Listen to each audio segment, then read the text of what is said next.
Sesudah Yesus dilahirkan di Betlehem di tanah Yudea pada zaman Raja Herodes, datanglah orang-orang Majus dari timur ke Yerusalem dan bertanya-tanya, "Di manakah dia, Raja orang Yahudi yang baru dilahirkan itu? Kami telah melihat bintangnya di timur, dan kami datang untuk menyembah dia." Ketika Raja Herodes mendengar hal itu, terkejutlah ia beserta seluruh Yerusalem. Maka dikumpulkannya semua imam kepala dan ahli Taurat bangsa Yahudi, lalu dimintanya keterangan dari mereka di mana Mesias akan dilahirkan. Mereka berkata kepadanya, "Di Betlehem, di tanah Yudea. Karena demikianlah ada tertulis dalam kitab Nabi.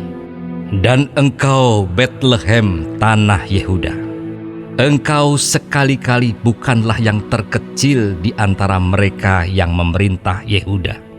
Karena daripadamulah akan bangkit seorang pemimpin yang akan menggembalakan umatku Israel." Lalu dengan diam-diam Herodes memanggil orang-orang Majus itu dan dengan teliti bertanya kepada mereka bila mana bintang itu nampak. Kemudian ia menyuruh mereka ke Betlehem. Katanya, "Pergi dan selidikilah dengan seksama hal-hal mengenai anak itu. Dan segera sesudah kamu menemukan dia, kabarkanlah kepadaku, supaya aku pun datang menyembah dia." Setelah mendengar kata-kata raja itu, berangkatlah mereka.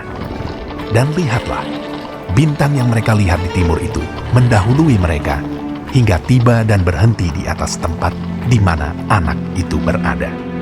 Ketika mereka melihat bintang itu, sangat bersukacitalah mereka. Maka masuklah mereka ke dalam rumah itu dan melihat anak itu bersama Maria ibunya, lalu sujud menyembah dia. Mereka pun membuka tempat harta bendanya dan mempersembahkan persembahan kepadanya, yaitu emas, kemenyan, dan mur. Dan karena diperingatkan dalam mimpi supaya jangan kembali kepada Herodes, maka pulanglah mereka ke negerinya melalui jalan lain. Setelah orang-orang Majus itu berangkat, nampaklah malaikat Tuhan kepada Yusuf dalam mimpi dan berkata, "Bangunlah, ambillah anak itu serta ibunya, larilah ke Mesir, dan tinggallah di sana sampai aku berfirman kepadamu. Karena Herodes akan mencari anak itu untuk membunuh dia." Maka Yusuf pun bangunlah, diambilnya anak itu serta ibunya malam itu juga, lalu menyingkir ke Mesir dan tinggal di sana hingga Herodes mati.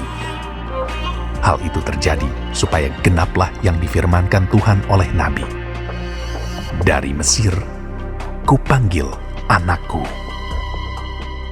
Ketika Herodes tahu bahwa ia telah diperdayakan oleh orang-orang Majus itu, ia sangat marah. Lalu ia menyuruh membunuh semua anak di Betlehem dan sekitarnya, yaitu anak-anak yang berumur 2 tahun ke bawah, sesuai dengan waktu yang dapat diketahuinya dari orang-orang Majus itu. Dengan demikian, genaplah firman yang disampaikan oleh Nabi Yeremia. Terdengarlah suara di Rama, tangis dan ratap yang amat sedih. Rahel menangisi anak-anaknya dan ia tidak mau dihibur, sebab mereka tidak ada lagi. Setelah Herodes mati, nampaklah malaikat Tuhan kepada Yusuf dalam mimpi di Mesir. Katanya, "Bangunlah, ambillah anak itu serta ibunya dan berangkatlah ke tanah Israel, karena mereka yang hendak membunuh anak itu sudah mati." Lalu Yusuf pun bangunlah, diambilnya anak itu serta ibunya dan pergi ke tanah Israel. Tetapi setelah didengarnya bahwa Arkelaus menjadi raja di Yudea menggantikan Herodes ayahnya, ia takut ke sana. Karena dinasihati dalam mimpi, pergilah Yusuf ke daerah Galilea. Setibanya di sana, ia pun tinggal di sebuah kota yang bernama Nazaret. Hal itu terjadi supaya genaplah firman yang disampaikan oleh nabi-nabi bahwa ia akan disebut orang Nazaret.